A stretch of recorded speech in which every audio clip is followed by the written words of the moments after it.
ஒன்றாக இங்கே அமர்ந்திருக்கிறோம். பொது காலம் 22வது ஞாயிறு திருப்பலியை அன்னையின் ஆலயத்தில் இருந்து பங்கெடுத்துக் கொண்டிருக்கிறோம். உங்களையும் என்னையும் பார்க்கும் பொழுது எனக்கு என்ன தோன்றுகிறது என்றால், நாம் ஒரு வண்ணத்து பூச்சிகள், தேனீக்கள். ஏன் இதை நான் சொல்கிறேன் என்றால், நாம் ஏன் வண்ணத்து பூச்சி தேனீகள் என்றால், இங்கே ஒரு மலர் இருக்கின்றது. அந்த மலரை தேடி தேனீக்களாக, வண்ணத்து பூச்சிகளாக நாம் வந்திருக்கிறோம். அந்த மலர் அன்னை மரியாள் என்ற வாடாத மலர். ஒருவேளை 2000 ஆண்டுகளுக்கு முன்னால் இந்த உலகில், இந்த மண்ணில் ஒரு மலர் பூத்தது. அந்த மலர் பூத்து இன்றும் இந்த ஆலயத்தில் சிறுபமாக நீங்க பார்த்து கொண்டிருப்பது ஆர்டிபிஷியல் மலர் அல்ல. இப்பொழுதும் அந்த மலரில் நீங்களும் நானும் தேனை அள்ளி எடுக்கலாம். ஏனென்றால் அது வாடாத மலர். இந்த வாடாத மலரில் எவ்வளவு தேனை எடுக்க முடியுமோ அவ்வளவு தேனை உறிஞ்சுகிறவர்கள் பாக்கியம் பெற்றவர்கள். இந்த தேன், அன்னை இடத்தில் ஒரு தேன் இருக்கின்றது என்று சொன்னலையா, அந்த தேன் என்னவாக இருக்கும் என்று நீங்கள் நினைக்கிறீர்கள்? அந்த தேன் என்னவாக என்று நினைக்கிறீர்கள்? இயேசு என்ற தேன். இயேசு என்ற தேன் அன்னையிடத்தில் இருக்கிறபடியினால் தான் அன்னையும் 2000 ஆண்டுகளுக்கு முன்னால் சொல்ல முடிந்தது, எல்லா தலைமுறையும் என்னை பேறு பெற்றவள் என போற்றிடுமே. காரணம் என்ன? தலைவனை தாங்கிய வயிறு. இந்த உலகத்தை படைத்தவரை, அதாவது அன்னையை குறித்து சொல்லும் போது சொல்வார்கள், நாம் எல்லோரும் இறைவனுக்கு குழந்தைகளாக இருக்கிறோம். ஆனால் அன்னை மரியாள் மட்டும் சற்று மாறுபடுகிறார்கள். எவ்வாறு மாறுபடுகிறார்கள் என்றால், நாம் கடவுளுக்கு குழந்தையாக இருக்கிறோம். ஆனால் அன்னை மரியா கடவுளுக்கு குழந்தையாகவும் இருக்கிறாள், தாயாகவும் இருக்கிறாள். பேறு பெற்ற பாக்கியம். இந்த இயேசு தேன் என்று சொன்னேன், இயேசு வாடாத தேன் என்று சொன்னேன், வற்றாத தேன் என்று சொன்னேன். இந்த இயேசுவை எப்படி சுமக்க முடியும்? இந்த உடல் எப்படி சுமக்க முடியும்? தாழ்ச்சி என்ற ஒன்றினால் மட்டுமே தான் இந்த உடல் இயேசுவை, கடவுளை சுமக்க முடியும். இந்த உடலால் இறைவனை சுமக்கக்கூடிய அளவிற்கு திருப்பாடல்கள் 8 நாம் பார்க்கிறோம். இறைவா, நீர் என்னை நினைவில் கொள்ள நான் யார்?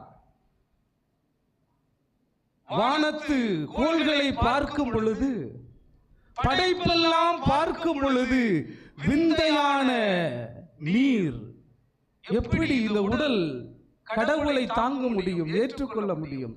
அபிலா தெரசம்மாள் தன்னுடைய வாழ்க்கை சரீரத்தில் சொல்லுவார்கள், இறை ஆனந்தம் ஒரு மனிதனுக்குள் கிடைக்கும் பொழுது, இறை அருள் இருந்தால் மட்டும்தான் அந்த ஆனந்தத்தை தாங்கிக் கொள்ள முடியும். இந்த உடலால் தாங்க முடியாது. நான் அழகாக சொல்கிறேன், ரொம்ப சந்தோஷம் அடைகிற நேரத்தில் உங்களுக்கு தூக்கம் வருமா? தூங்க முடியுமா? தூக்கம் வராது. அதிக சந்தோஷத்தில் நாம் இருக்கின்ற பொழுது ஒரே தொடர் என்ன அலைகளால், ஒரே தொடர் என்ன அலைகளால் நம்முடைய உடல் நிரப்பப்பட்டு கொண்டிருக்கும், தூக்கம் வராது. அதே போன்றுதான் இறைவனுடைய ஆற்றலும் அருளையும், இறைவனுடைய சக்தியையும் இந்த உடல் உள்வாங்கும் பொழுது பேரானந்தத்தால் இந்த உடல் நிறைக்கப்படும். இந்த உடல் நிறைக்கப்படும் பொழுது இறைவனுடைய அருள் இல்லையே, நம்மால் அதையும் தாங்கிக் கொள்ள முடியாது. இறைவனுடைய ஆற்றலையே, பிரசன்னத்தையே நம்மால் இந்த உடல் தாங்கிக் கொள்ள முடியாது என்றால், 10 மாதம் இறைவனை தன்னுடைய கருவறையில் வைத்து ஒரு உடல் தாங்கி இருக்கிறது என்றால் அது தாழ்ச்சியை தவிர இந்த உலகத்தில் வேறொன்றாலும் இறைவனை தாங்கிக் கொள்ள முடியாது. அசோக சக்கரவர்த்தியை பற்றி நீங்கள் கேள்விப்பட்டிருப்பீர்கள். அசோகர் மன்னருக்கெல்லாம் மன்னர் என்று அவரை சொல்வார்கள். கலிங்க போர் என்பதுதான் அவரது கடைசி போர். அந்த கடைசி போரில் அவர் பிணத்தின் மீது நடந்து வருகிற பொழுதுதான் யோசிக்கிறார், இந்த உலகத்தில் எத்தனை உயிர்களை நான் கொண்டிருப்பேன்.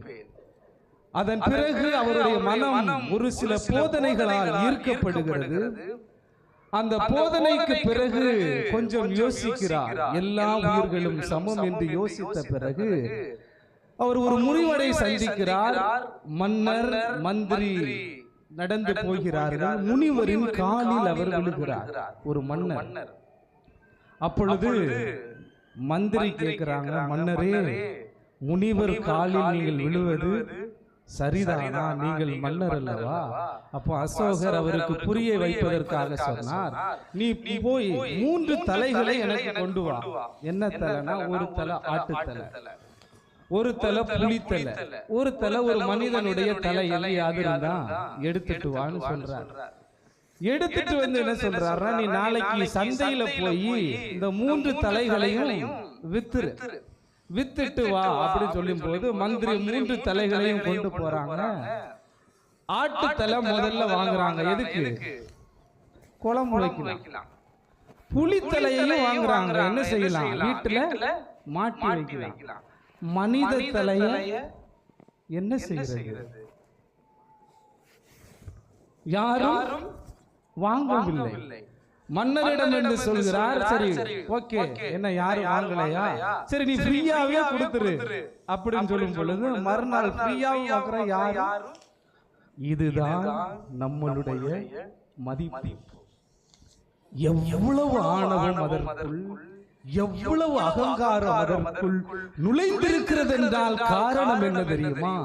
இறைவனோடு நாம் கொண்டிருந்த தொப்புள் கொடி உறவை இழந்து உலகத்தோடு நம்மை இணைத்துக் கொண்டதன் காரணமாகத்தான் நம்முடைய தலை இறைவனுக்கும் வணங்குவதில்லை, மற்ற யாரையும் மதிப்பதும் இல்லை. இன்னைக்கு அன்னை மரியாதை நாம் தாய் என்று சொல்கிறோமே, அன்னை மரியாளுக்கு எத்தனை வயது இருக்கும்? நாம் அவரை தாய் என்று சொல்வதற்கு 15 வயதுதான் இருக்கும். 15 வயதில் அன்னை இயேசுவுக்கு தாயானபடியினால், கடவுளுக்கு தாயானபடியினால் நாம் எல்லோருக்கும் தாயாக இருக்கிறார். எத்தனை வயதில்? 15 வயதில். அர்த்தம் என்ன? உலகத்தில் வாழ்ந்தாலும் தொப்புள் கொடியாம் இறைவனுடைய உறவு என்பது என்ன? உலகத்தின் உறவு என்பது என்ன? அந்த வேறுபாட்டை அன்னை மரியா தனக்குள்ளே அனுபவிக்க தொடங்கினார். அதுதான் காரணம். இன்றைக்கு நம்முடைய மைய சிந்தனையாக தரப்பட்டிருக்கிற சிந்தனை என்ன? சாராவின் எதிர்நோக்கு. சாரா யார்? எல்லாரும் யோசிக்கிறாங்க. நீங்க சொன்னாதான் எங்களுக்கு தெரியும். எங்களுக்கு என்ன தெரியும் சாரா யார்னா? எப்படி?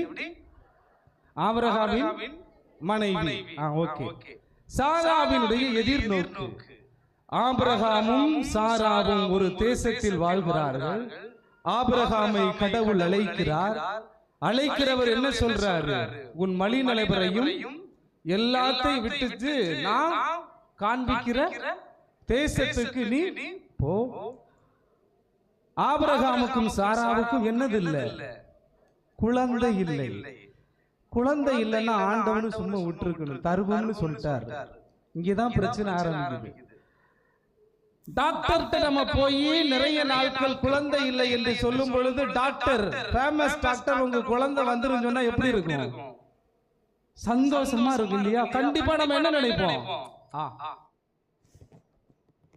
நான் எடுத்த ட்ரீட்மெண்ட்டுக்கு பலன் கிடைச்சு. கடவுள் வந்து சொன்னா எப்படி இருக்கும்? நாளைக்கே நடந்துரும், அப்படிதானே நினைப்போம்.